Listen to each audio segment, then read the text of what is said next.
сакаше да направи уште една герила и да пушти платно додека траеше прославата на ВМРО ДПМН.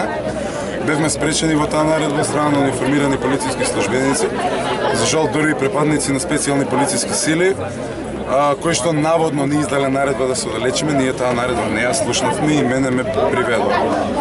И сега се соочувам со уште еден платен налог за сторен прекршок, кој што гласи прекршок за непочитување на наредба до власт на службено лице, ама не е тоа проблемот. Проблемот е што ова уште еднаш ги покажуваат двојните аршини на селективна правда на власт.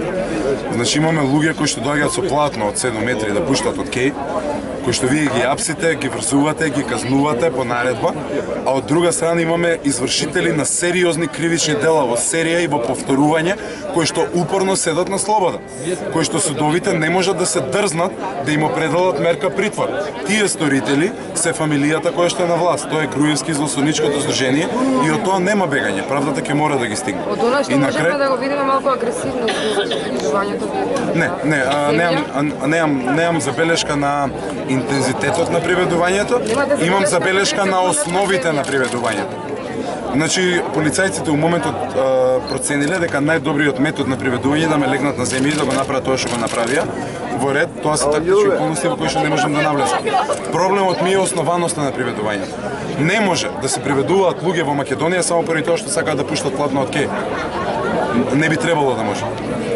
Премиерот Груевски додека вас ве приведува, премиерот Груевски имаше повод Денеров. Со среќа ја нарече шарената револуција патеничка, многу пати одредени закани и кажа дека граѓаните, тоест народот, пријавите повеќе нема да може демократски реагираат да работиве.